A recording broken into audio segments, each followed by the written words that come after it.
उत्तराखंड के मुख्यमंत्री पुष्कर सिंह धामी द्वारा दिए गए बयान को एएमआईएमआई के प्रदेश अध्यक्ष डॉक्टर नैयर काजमी ने कहा कि बहुत अच्छी बात है कि ईद के टाइम पर प्रदेश के मुख्यमंत्री ने मुसलमान के लिए यह तोहफा दिया है। कहा कि क्या प्रदेश के मुखिया ने संविधान की शपथ लेते हुए कहा कि मैं सर्वधर्म की रक्षा करूंगा। डॉक्टर नैयर काजमी ने कहा कि अगर मुख्यमंत्री यह कहते हैं कि सड़क जाम पर ट्रैफिक रोककर किसी भी धर्म के धार्मिक आयोजन सड़क पर नहीं होने चाहिए, तो मुख्यमंत्री देश और प्रदेश के लिए एक मिसाल बनते हैं। डॉक्टर नैयर काजमी ने कहा कि नैनीताल में डीएसए जो खेल का मैदान है, उसमें लंबे समय से ईद और बकरा ईद की नमाज होती आ रही है, लेकिन अचानक से प्रशासन ने नमाज की परमिशन कैंसिल कर दी है। डॉक्टर नैयर काजमी ने माननीय न्यायालय का शुक्रिया अदा करते हुए कहा कि माननीय न्यायालय ने ग्राउंड में ईद की नमाज पढ़ने की परमिशन दे दी है। और उन्होंने आगे कहा कि प्रदेश के मुख्यमंत्री सिर्फ एक वर्ग को खुश करने के लिए इस तरह के कार्य कर रहे हैं। देखिए, माननीय मुख्यमंत्री जी का बयान जो आया है कि नमाज मस्जिद के अंदर या अपनी निजी जगह पर होनी चाहिए, बहुत अच्छा बयान है। प्रशंसा करनी चाहिए मुख्यमंत्री जी की कि मुख्यमंत्री जी ने ईद के मौके पर ये तोहफा दिया मुसलमानों को।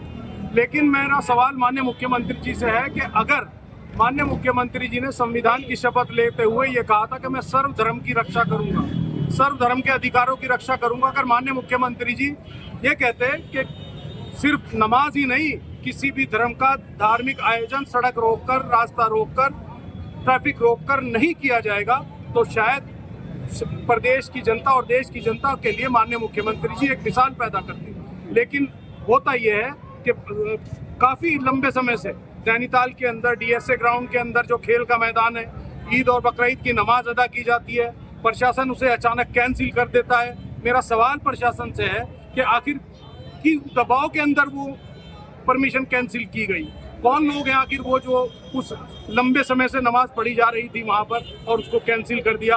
और मैं धन्यवाद व्यक्त करता हूँ माननीय न्यायालय का कि माननीय न्यायालय ने उसमें सुबह फिर, जैसी मेरे पास अभी सूचना है ये कि सुबह नमाज होगी माननीय न्यायालय के आदेश पर माननीय न्यायालय के आदेश पर वहाँ पर नमाज पढ़ी जाएगी। तो मैं शुक्रिया अदा करता हूँ और धन्यवाद व्यक्त करता हूँ माननीय न्यायालय का। और हम लोग आज भी, हमारी आस्था अपने संविधान में है और अपने देश की सरकार और प्रदेश की सरकार में इसलिए है कि वो सर्वधर्म की बात करेंगे।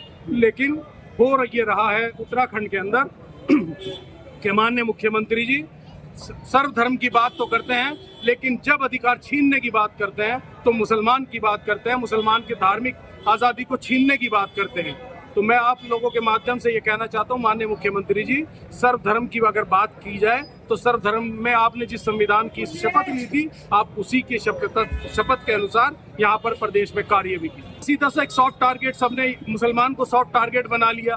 बकरीद का जानवर जाता है, बकरे जाते हैं, भेड़ जाती है, भैंस जाती है, देहरादून जाते हैं, किसी और जगह जाते हैं, कोई सा दल, कोई सी सेना आकर खड़ी हो जाती है।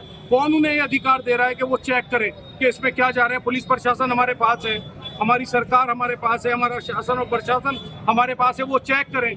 लेकिन ये इन लोगों को कौन अधिकार देता है? ये सिर्फ और सिर्फ यहाँ पर उत्तराखंड के अंदर एक ऐसी गंदी राजनीति और ओछी राजनीति की जा रही है, कभी नमाज के नाम पर, कभी मज़ार के नाम पर, कभी अजान के नाम पर, कभी मुसलमान के नाम पर, कभी यूसीसी के नाम पर, कभी मुसलमानों के ऊपर ज़बरदस्ती कानून थोपकर सीधा सीधा संविधान का हनन हो रहा है। और उत्तराखंड के अंदर एक पक्ष को खुश करने के लिए मौजूदा सरकार सिर्फ और सिर्फ मुसलमान को टारगेट कर रही है।